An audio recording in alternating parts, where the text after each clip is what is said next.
un regard s'ouvre sur la cime des arbres. C'est celui d'un jeune singe laineux.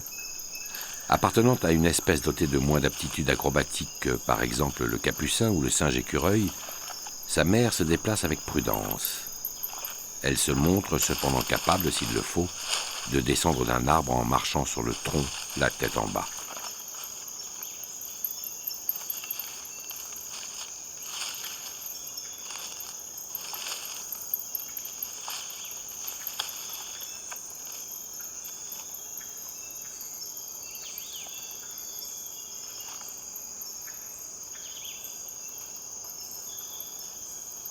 Le bébé, qui ne sait pas encore que même un singe peut tomber d'un arbre, fait preuve de plus d'intrépidité que sa mère.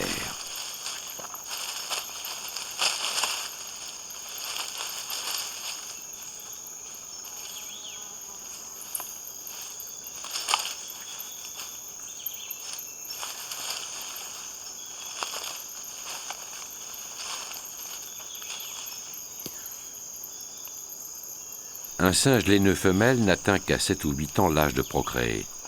Encore ne pourra-t-il mettre au monde qu'un bébé tous les 2 ans. Le laineux, aussi appelé l'agottriche, fait partie de la famille des cébidés, dont le taux de reproduction est faible. C'est pourquoi toute diminution de son espace territorial met rapidement l'espèce en danger.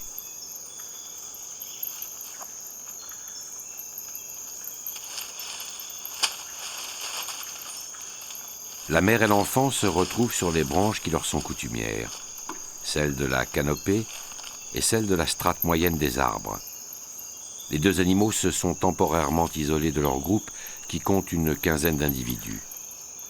Une troupe de singes laineux occupe généralement un espace d'environ 500 hectares, territoire qui peut se réduire en cas d'abondance alimentaire.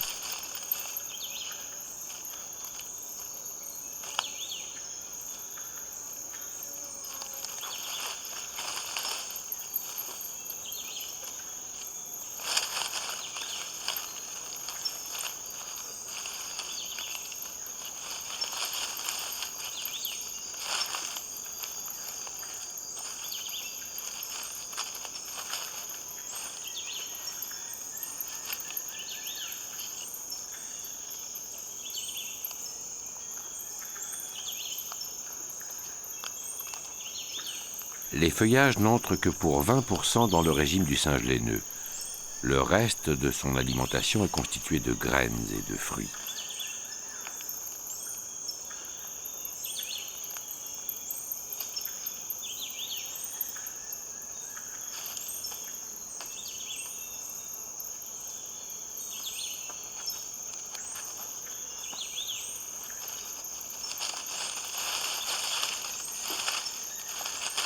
Le bébé laineux apprendra au fil du temps à se mouvoir avec plus de discrétion que de vélocité.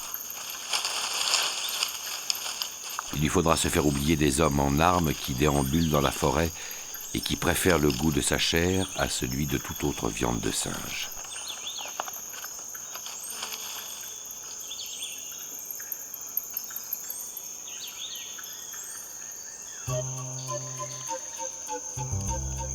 Posée sur une flaque de lumière, une punaise lisse et nettoie le rostre qui lui sert à piquer d'autres animaux et à aspirer leurs fluides vitaux.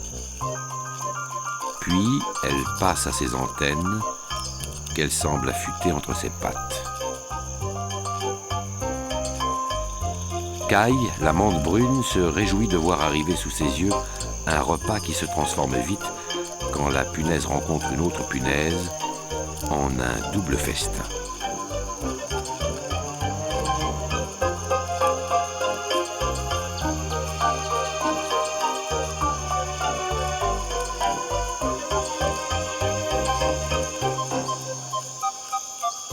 La danse amoureuse des 2 punaises qui appartiennent au groupe des réduves leur fait perdre toute vigilance.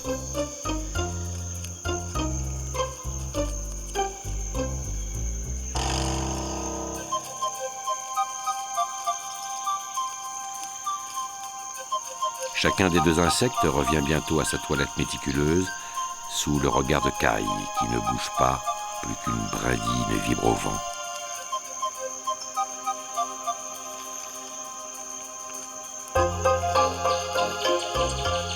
Chacune des réduves, dont le rostre est replié sous la face ventrale, explore à présent du bout de ses antennes le corps de son partenaire et lui communique des messages que lui seul peut déchiffrer.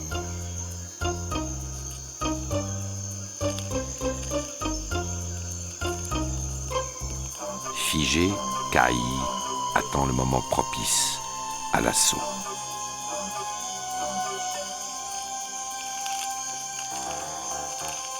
L'une des réduves, abandonnant sa parade nuptiale, ira de sa propre initiative se jeter sous la griffe du fauve.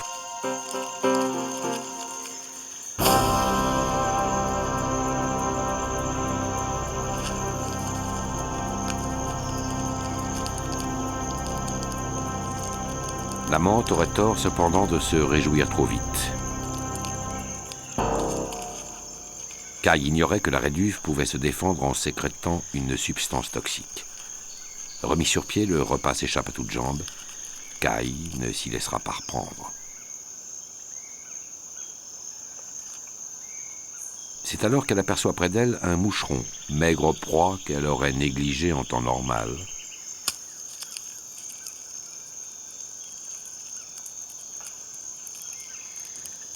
Faible consolation, le petit insecte offrira cependant à Kai une vengeance comestible.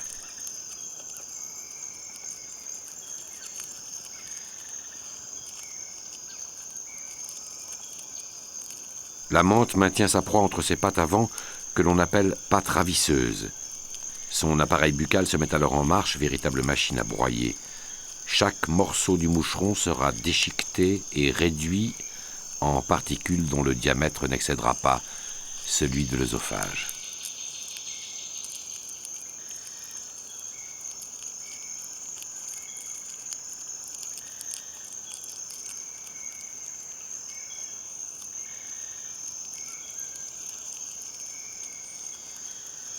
Son repas terminé, Kai s'immobilise. Si cela avait un sens, on pourrait presque croire qu'elle implore la forêt.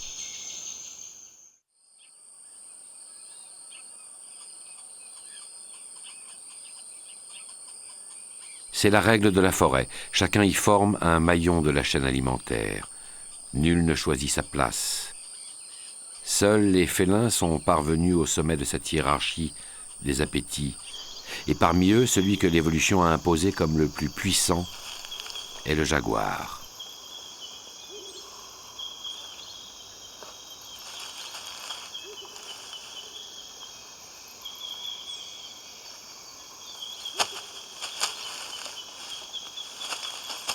Pourtant, au départ de sa vie, le jeune jaguar paraît fragile. Parfois, sa mère doit l'abandonner quelques heures le temps de chasser les proies, grâce auxquelles elle conservera les forces dont elle a besoin pour allaiter. Ces absences rendent les bébés encore plus vulnérables. Mais contrairement à ce qui se produit en Afrique, où les hyènes sont les prédateurs naturels des lionceaux, la forêt n'a pas donné d'ennemis mortels aux jeunes jaguars.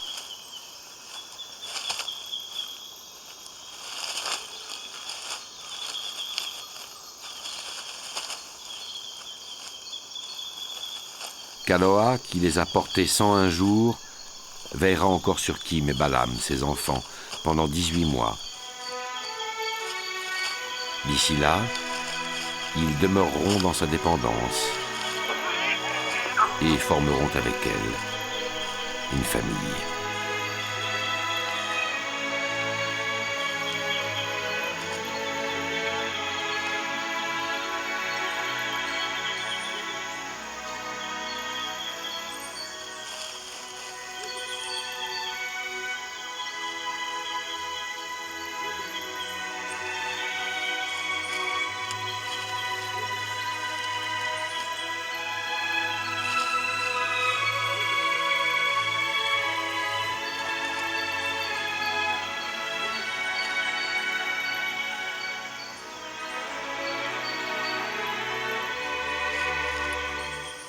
L'harmonie qui règne entre une mère et ses enfants ne doit pas faire illusion. Les jaguars figurent parmi les moins sociaux de tous les félins. Et il est rare qu'un couple demeure soudé aussi longtemps que l'ont été Kaloa et Zuko. Il n'est guère fréquent que plusieurs individus s'assemblent pour former un groupe, ne fût-ce que temporairement.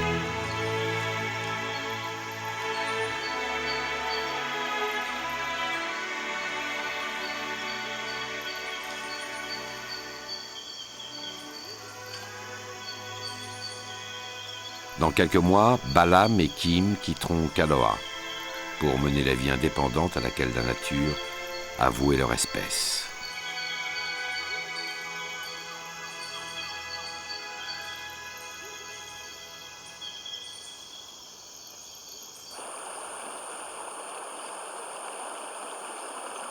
Moins chanceux que le jaguar, certains animaux qui ont à faire face à des prédateurs feignent de ne pas exister. La tortue matamata ressemble, selon qu'elle se trouve au sol ou sous l'eau, et selon la nature du décor environnant, à une pierre ou à un tas de plantes aquaphiles.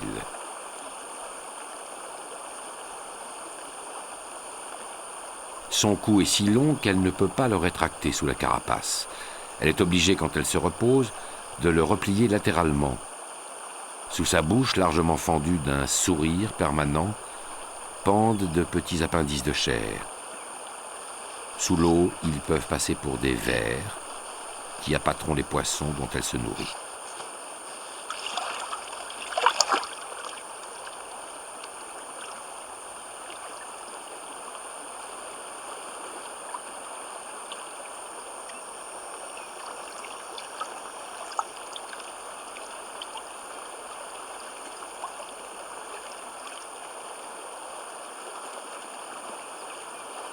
Le nez de la matamata n'est pas corné comme celui de la plupart des tortues, mais terminé par une petite trompe au bout de laquelle se trouvent les narines.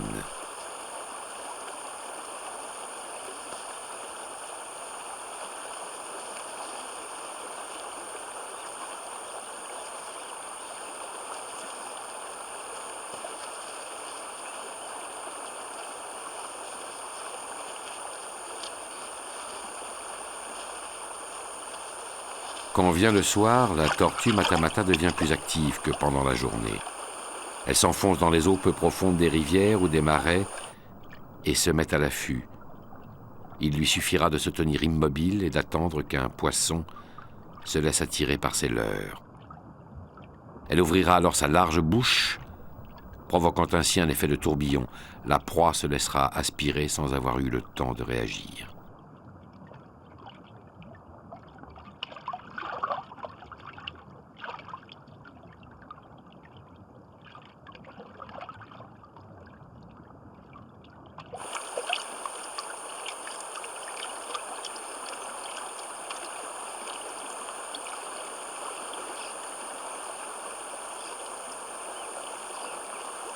La nature a donné à la tortue matamata trop de chair, trop de peau et de replis, trop d'écailles aussi, et une carapace faite de pointes et d'aspérités. Il le fallait pour que l'animal puisse se fondre, afin de mieux s'y protéger dans une surabondance de matières vivantes et minérales indifférenciées.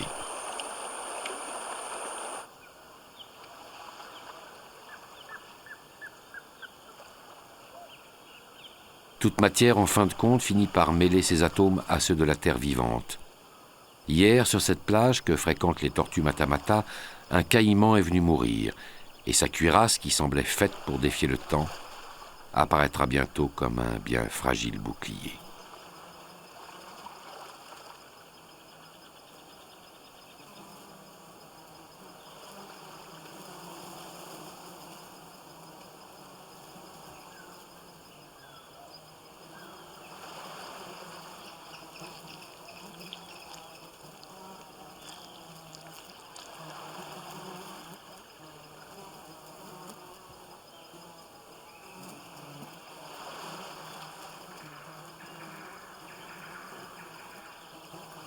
La chaleur et l'humidité combineront leurs effets à ceux des charognards pour que la carcasse soit nettoyée et assimilée. En quelques heures, toute l'énergie que le saurien avait accumulée en une vie sera transférée à d'autres animaux et à la terre. Rien ne se perdra, pas même les gouttes de sang qui s'écoulent dans le sable où se tiennent les crabes.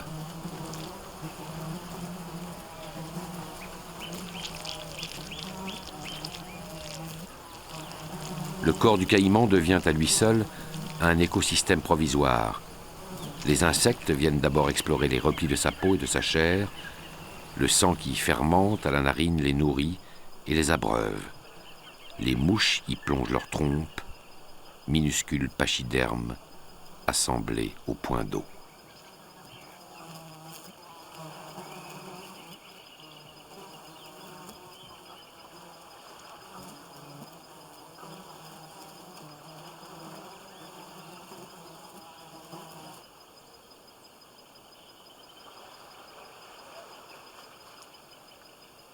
À plusieurs centaines de mètres de distance, les charognards ont senti, transportés par les courants d'air ascendants, l'odeur du caïman. Leur regard aigu leur a permis de mieux localiser la carcasse. Planant selon de larges orbites, ils descendent lentement vers leur repas.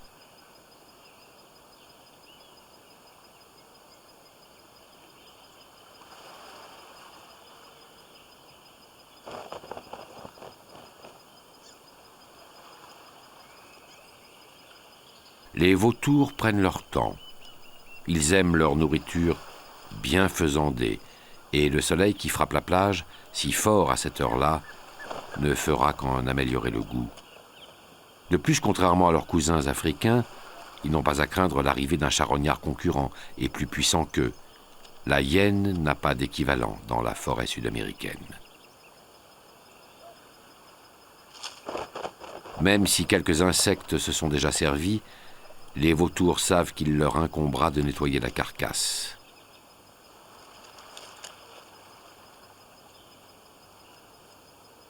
De son bec tranchant, l'oiseau picore un morceau de chair.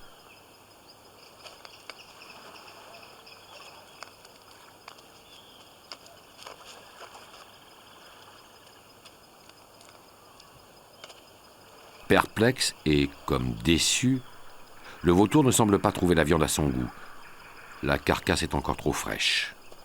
Au terme de quelques hésitations, l'oiseau s'éloignera, dédaignant le caïman. Les vautours reviendront demain ou après-demain. Ils attendront que la chaleur ait ramolli la carcasse, que les chairs aient commencé de se décomposer. En attendant, les mouches sont de retour.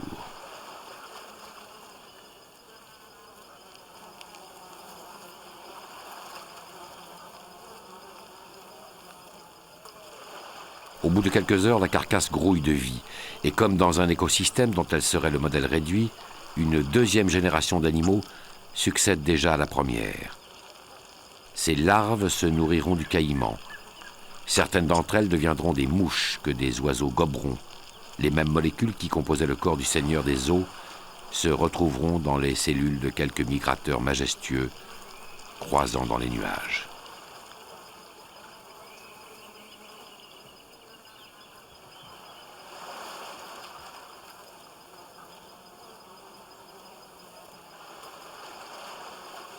Non, décidément, rien ne sera perdu pour les bactéries, les crabes, les insectes ou les oiseaux.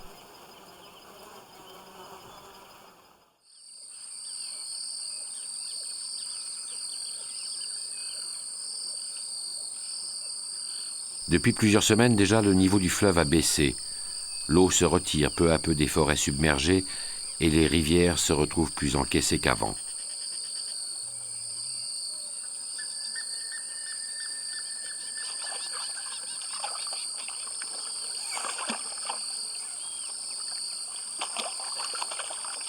Dans le clan de Yagalaloutre, de nouveaux bébés sont venus au monde, ceux de ses sœurs.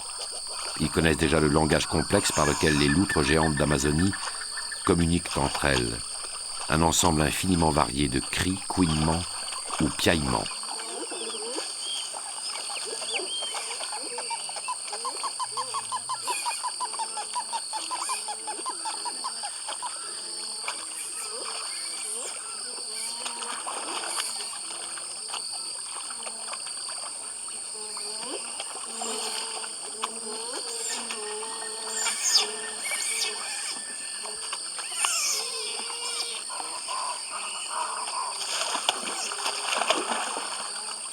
La baisse des eaux rend plus difficile l'accès aux terriers creusés sur la paroi de la berge.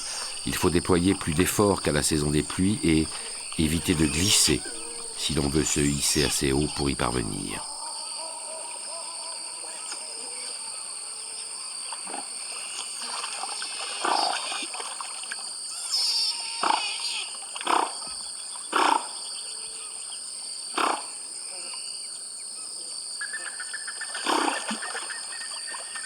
Les cris de leur mère signalent aux petites loutres que le temps est venu de se rassembler et de regagner le nid.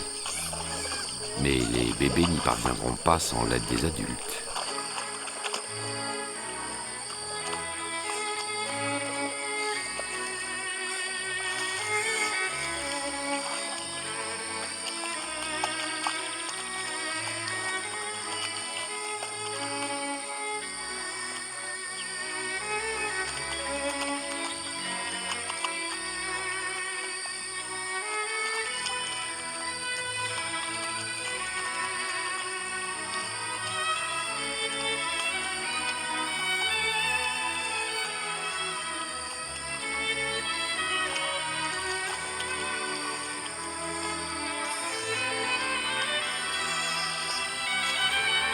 Les sœurs de Yaga viennent lui prêter main forte, mais les bébés sont rétifs et rechignent à cesser de jouer et de se mélanger.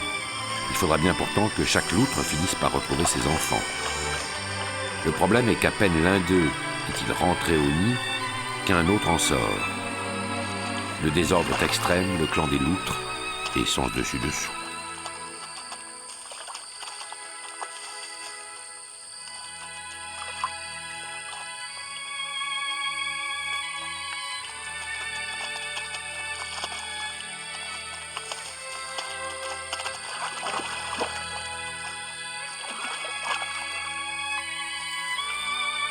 Fatigué par tant d'agitation, Yaga retourne à son terrier, suivi de son premier enfant, qui s'attarde et qu'elle presse de la rejoindre. Quelques mètres en arrière se tient son deuxième bébé qui décide, lui, de rejoindre ses camarades de jeu.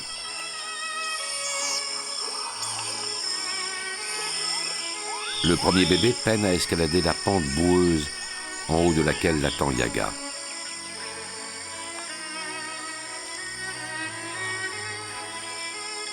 Yaga se met en quête de son bébé manquant.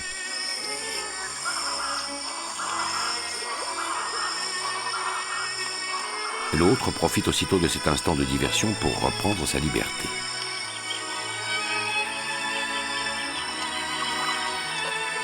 Dans la confusion ambiante, Yaga semble ne plus savoir où retrouver sa progéniture. Enfin, l'un dans la gueule de sa mère et l'autre dans son sillage, les deux bébés reprendront bon gré mal gré le chemin du terrier.